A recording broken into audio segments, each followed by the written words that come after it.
I, male 33, have had a very rocky relationship with my family for the most part. I have tried my best to be understanding and accommodating, and I believe my parents have too. But I guess that hasn't been enough to ensure a cordial living environment. When I was 10 years old, my parents got divorced. I wouldn't say I felt any resentment at that time, only relief because living with both of them under the same roof was no simple task, especially for the faint-hearted.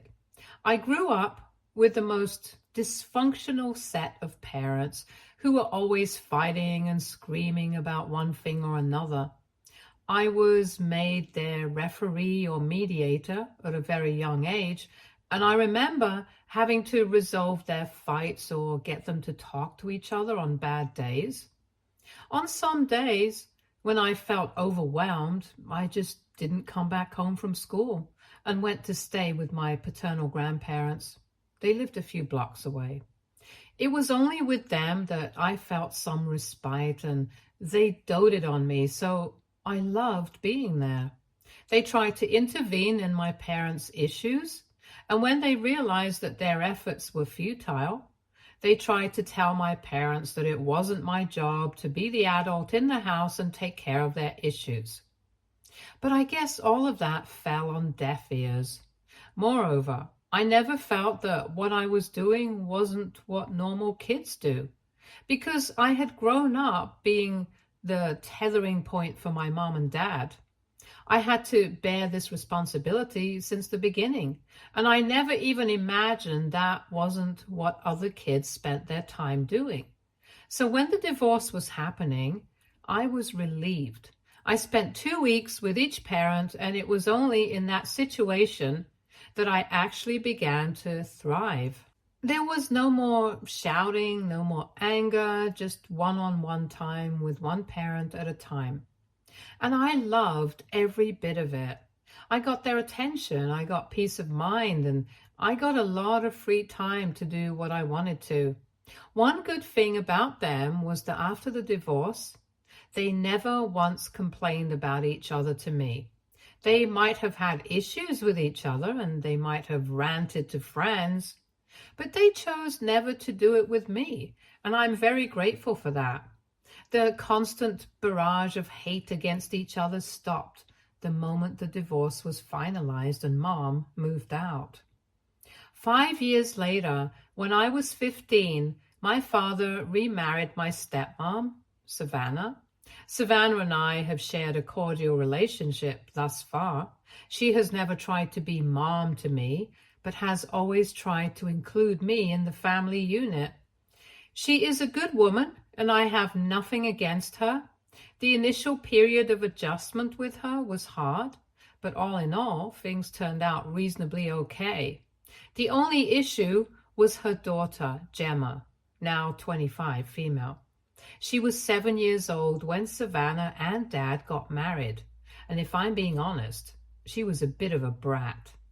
My dad, in order to keep the peace, bent over backwards to accommodate Gemma and all her ludicrous demands. Anytime she did something to anger or trigger me, he defended her by saying that she was a kid and was trying to adjust to moving to a new house. Which is why I had to be the bigger person and not create a fuss. A few examples of what happened after she moved in was that she took over my entire room. Since she was supposed to stay there permanently, and I was there for only 15 days a month and would anyway be leaving in a couple of years for college, I had to be okay with this compromise. Well, I wasn't. I didn't want to give up my room or even share it with a strange kid half my age. My dad was insistent that the maximum compromise that could be reached would be that she and I would be sharing a room. Savannah stepped in at that time. I don't know if it was because she wanted to protect her daughter from a stranger, or she didn't want to antagonize me, or a mixture of both. But she said that taking away my room would be cruel, and they would fit Gemma in somewhere else. It was her urging that ultimately made Dad leave things as they were, and not the fact that I didn't want to change my room. It felt weird knowing that he didn't listen to me, but listened to his new wife. That was the point when the dynamics changed for me. I didn't like being at Dad's place, and it wasn't because of his new wife and daughter, it was because of him. He was the one who made me feel unwanted. It was only because of Savannah and her efforts that I continued going there, to be honest. She took an active interest in my life and tried to spend time with me and made food that I liked when I was there. It was as though she saw Dad being negligent and she tried to cover up for him.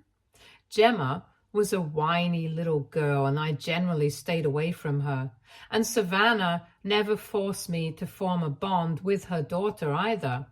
It was generally Dad who tried to push the "your siblings now" narrative. 3 years later, while I was about to leave for college, Dad and Savannah had a kid together. My stepsister, Ashley, now 15, female. There is too much of an age gap between Ashley and me to form any sort of relationship with her, even though she's technically blood. I have no bond with her. When she was born, my dad called me aside and told me that he was in a bit of a rough spot, so he wouldn't be able to help me with university, and that I was on my own. That came as a big shock to me because I had always been told that both Mom and Dad had saved for my college, and the combined amount was enough for me to not rely on loans. When he backed out, my mother pitched in more to try to minimize my loans. I still had to take loans, but they were not as hefty. And I have held good enough jobs after college to be able to keep paying them off. However, this kind of permanently strained my relationship with Dad. This was money that had been promised to me, and he used it for his new family. I rarely went to Dad's place after that. I had very low contact with him, but surprisingly stayed in touch with both Savannah and Gemma. I guess it didn't matter to my father that I was no longer in his life because he had a kid to take care of again. We were low contact for almost the next 7 years, in which I graduated college, got a job, and moved cities, even lived abroad for a year. However, when I was 25, Dad reached out to me again. He tried to engage in some small talk, but I knew there had to be a reason for him to get in touch with me. And then he said it. It didn't take him long. Apparently, Ashley had a medical emergency a few months ago. I had known about it from Savannah and regularly asked for updates.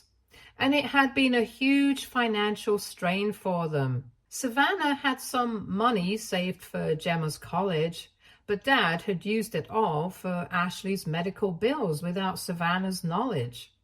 So he was begging me to help with Gemma's tuition fees and said that he would repay every penny to me. I didn't want to help him out. I wanted him to face the consequences of his actions. And I told him so. I told him that he had failed me as a father and I had hoped he would do better by Gemma, but clearly that was not the case. I told him this was exactly how he had left me stranded when I had to go to college, and now he was doing the same to Gemma, and that too after literally stealing the money meant for her.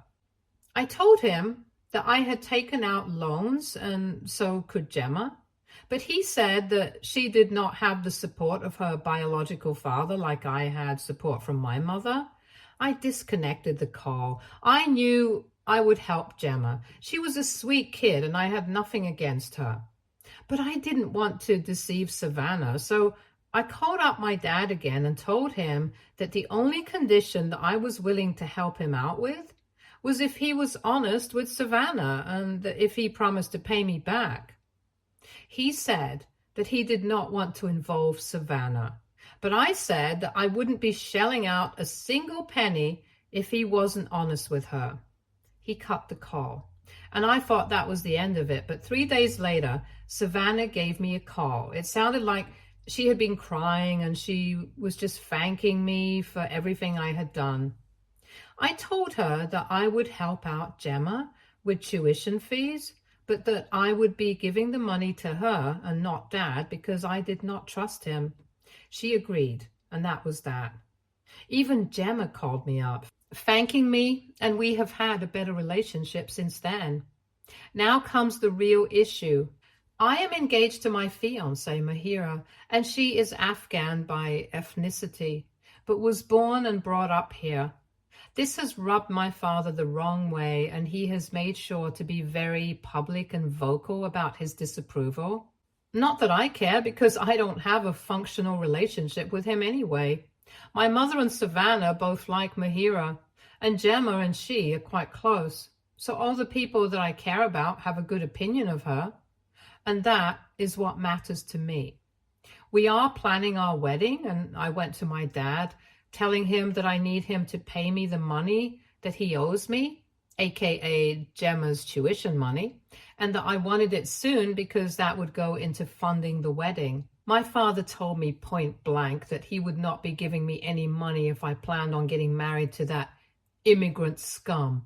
I told him what I did with that money was immaterial, and he had no right to hang it over my head like a sword.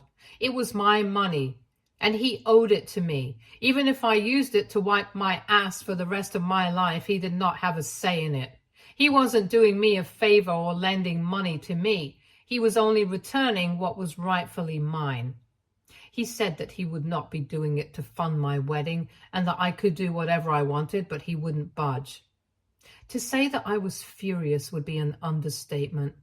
There were a lot of harsh words spoken, and I uninvited him to my wedding. I also told him that I would be exposing his treachery to his family and the world, but I think he did not take me seriously at that time. I decided that instead of going nuclear, I would just let the close family know how he was deceiving me. So I drafted a long text detailing how he stole Gemma's money to take care of Ashley, and then came begging to me for help and promised to return the money to me, only to backtrack the minute he found a reasonable excuse to not pay. This was the gist of the entire text, because it is too long to replicate here. Anyway, I sent the message to my mother, Savannah, Gemma, my paternal grandparents, and my father's sister and her family. I kept Ashley out of it because she's a kid, and she should not be knowing all this. I hadn't expected any drama or revelations in response to my message. Frankly, I had only done this to vent my frustrations and anger, and part of me regretted it too, because I could afford the wedding on my own. But I am so glad I did, because it opened a huge can of worms, and now it's all for all to see how big of a scum my father really is. A day after I sent that text, my paternal grandfather, Grandpa from now on, called me up. We exchanged pleasantries, but he cut to the point soon enough. He asked me if what I had sent in those texts was the truth, and if I had actually helped my dad with Gemma's tuition. I said that I had, and that I had loaned him quite a lot of money for the same. He asked me if I was sure that he had said that he had used up the money for Ashley, and I said that I was completely sure. That was when Grandpa told me his side of the story. So when Ashley fell sick, Dad called up Grandpa immediately. He said that he was facing financial difficulties and that he did not know how to arrange for Ashley's medical expenses without taking on huge debt. He said that he had Gemma's college fund, but since he had no access to that, he could not use it for Ashley. I cut in and told my grandpa that Dad had told me that he had, in fact, complete control of those finances and had used them, and that too without Savannah's knowledge. I also told him that I had to intervene and tell Savannah that he had used up Gemma's money. All in all, what I gathered from the conversation was that Gemma's money was not used for Ashley's bills, because all of that was paid for by my grandpa, and even he was assured that the money would be returned to him. Gemma's college fund, therefore, was taken by Dad for other reasons that he has not yet disclosed, and no one knows. Savannah and Dad were in it together and just wanted to scam me out of the money. I felt so nauseous after I cut the call. It was as though I was stranded amongst scammers and cheaters, and not one of them could be trusted. I felt as if I had ruined my wedding because all of this was just too much for me to handle. And that too, right before the beginning of a new chapter in my life. I called up my mom and told her everything. She just told me to cut this crap out of my life and that I could fight these battles later. She said that I was getting married to a good woman and that I owed it to her and myself to not let other people ruin this experience. She said that I had all the time in the world to take Dad and Savannah to task, but this was not the time.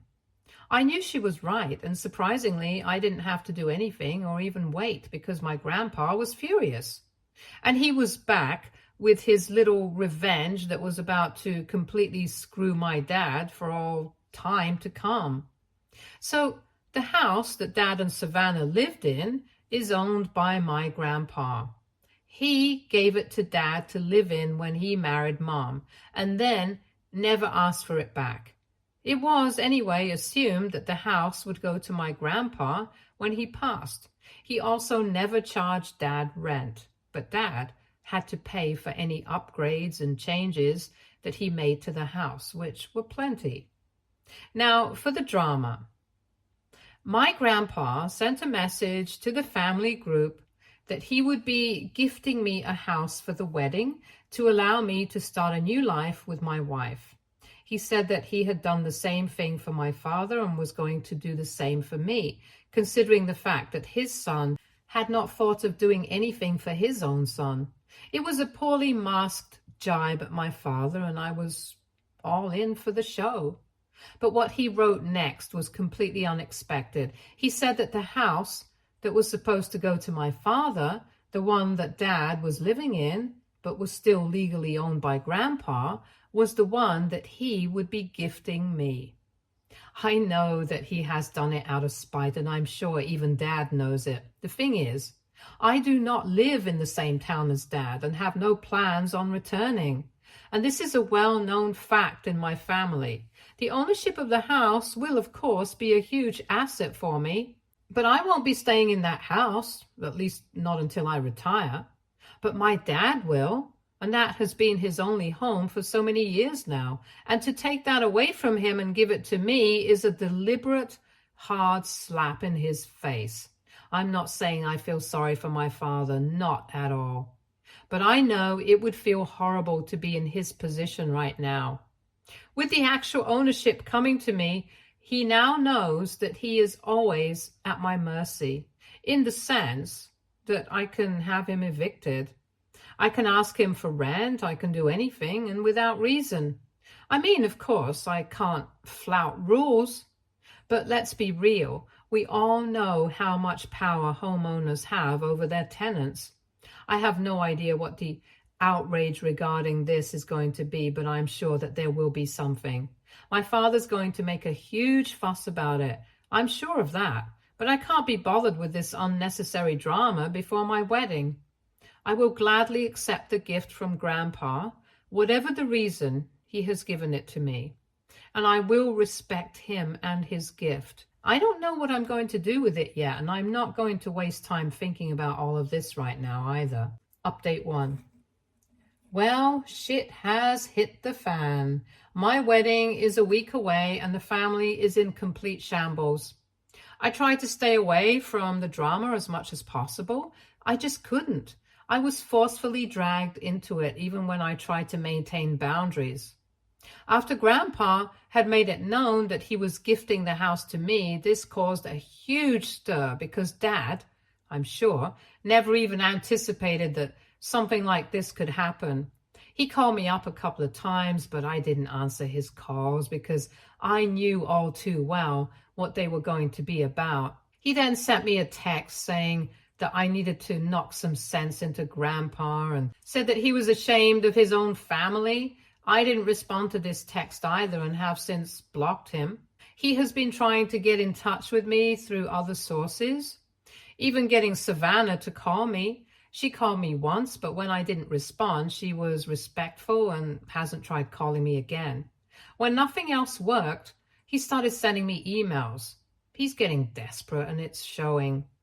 I try my best to ignore his nonsense, but it is mentally taxing to wake up to 5 emails every single day. I just dread waking up in the morning because I know that there's something waiting for me. He is still invited to my wedding as of now, but I want to cancel the invitation. I know it will send a bad message, but at this point, I don't care. I can't even look at his face right now. And if I'm being honest, I need distance from Savannah too right now. I'm scared he's going to pull off something during the wedding as well. I called up my grandpa and told him that he needs to ensure that all this drama is kept away from me until I'm back from my honeymoon. I told him I didn't care what you do. You needed to make sure that this didn't spill over onto my wedding and my honeymoon.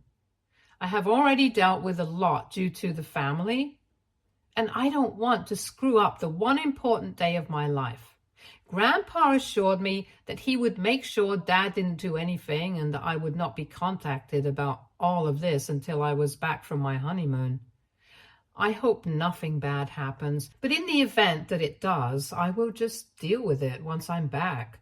I have a lot on my plate, and I cannot allow myself to deal with a father who doesn't care about me and has used me like a cash cow right now. Update 2. I am now a married man. Mahira and I returned from our honeymoon a few days ago, and it was amazing. I had the time of my life there, and thankfully no one from the family disturbed me. They couldn't because most of them were blocked. I thought the drama might be over by now, but boy, I was completely wrong. I hadn't even imagined that things would be so dire by the time I returned. I got a call from Gemma yesterday asking to meet her and Savannah. I told her that I wasn't very comfortable meeting Savannah. I had uninvited them from the wedding because I just couldn't handle the stress. She said that she understood my apprehension, and so did Savannah, but she still wanted me to meet them just once so that they could clarify everything. I was reluctant, but I said okay because I didn't want to let Gemma down. She was an innocent party and I did not hold anything against her. She said that both she and Savannah were actually in my city and that they wanted to meet as soon as possible. The meeting was, well, long. It was awkward between me and Savannah initially, and she congratulated me on the wedding. I told her that I disinvited them primarily because of Dad and also because I thought maybe somewhere she was complicit in the entire situation of extracting money out of me using Gemma's education and Ashley's health as a front. The minute I said this, she broke down sobbing. She said that she had no idea that Dad had actually taken money from Grandpa, and then proceeded to tell me what happened. By the time she had told me the entire story, I had literal flames coming out of my ears. So Ashley was sick. That part is true. Dad had used some of his savings for her treatment, but that was not enough. So he said that he would ask Grandpa for money and promised Savannah that he would give the money back to Grandpa. She said fine, and that was the last she heard about the money from him. Ashley got better, and for her, everything was back to normal.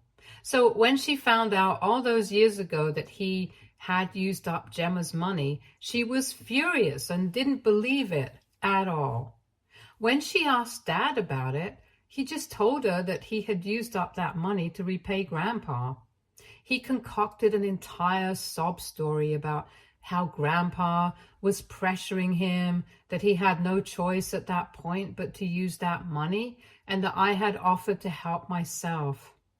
Savannah said that she was very embarrassed by the entire situation, but was still very grateful to me for the help. Their marriage hit a rough patch during that time, and it took them a lot of counseling and therapy to get back to normal. She said that all that came crashing down when Grandpa said he would be gifting the house to me and disclosed to her that he had never received the money back. She said it felt like someone had slapped her across the face. She asked him where the money was. He tried to lie and make his way around it, but ultimately admitted that he had an affair. And the affair partner was trying to out his secret to Savannah. In order to shut her up, he had to give her that money. And only then did she leave him alone. Once the cat was out of the bag, it was over for them. Savannah has since then moved out of the place, and they are headed for a divorce. She said that Dad had been trying to get her to reconcile, but she said that cheating was something that she was just not willing to condone. I couldn't believe my ears. So much had happened in that meeting that I just did not have the bandwidth to process that information. I consoled her, and we then left. I have been in touch with both her and Gemma, and I plan to continue doing so. I just feel horrible that I disinvited her for no fault of hers. She was, in fact, the biggest victim in all of this. I can only feel rage and disgust right now. I cannot believe my father would be a cheater, on top of being a fraud. I mean, he is the worst combination ever known to mankind, and I don't want anything to do with him ever again. I just want to help Savannah out and do right by her, even though she was failed by my father. Update 3. I'm now charging my father rent. He is continuing to live in the same house, and I told him that I needed him to sign an official agreement to continue residing in the house. The rent is a good amount, and that, coupled with the divorce in the process, is going to bleed him dry, and he deserves it. I have also decided that I will be splitting the rent 2 ways and sharing it with both Mom and Savannah. Savannah will be getting the largest share because she was always a stay-at-home mom, and she needs the money now more than ever. My mother, on the other hand, has been a working woman all her life, and she does not really need the money. In fact, she was the one who gave me this idea and was of the opinion that all the money should go to Savannah. Mahira and I don't need the money for ourselves. We're comfortably placed where we are, and we could easily do without the additional income. The same cannot be said for Savannah, and I feel it is my duty to help her out. She was there for me when my dad wasn't, and I want to thank her for all that she has done for me. I know she isn't going to accept the money, but I will make sure that she does. My father reacted poorly when served with the rent agreement and tried to get other family members to manipulate me into taking back the agreement. But unfortunately for him, the entire family now knows that he is a filthy, filthy man, and they don't want anything to do with him either. He tried to get in touch with me via texts, calls, and emails, but all of them were unanswered and well documented. He then tried to get to me via Grandpa, but he gave him a stern reality check, which has since then calmed him down. He is asking me to reconsider for the past few days. I think he has understood that, given the circumstances, he cannot really expect anything better. Savannah is going to try to get full custody of Ashley, though that doesn't seem very likely at the moment. Dad is better placed to take care of her financially, but his incompetence as a parent is not difficult to prove. I don't know what will happen on that front, but I genuinely hope that Ashley stays with Savannah. Savannah is a great mom, and she will do well with Ashley. I cannot say the same for my father, funnily enough. I can say the opposite for him with every ounce of conviction. Stay tuned for more stories from Argo Relationships.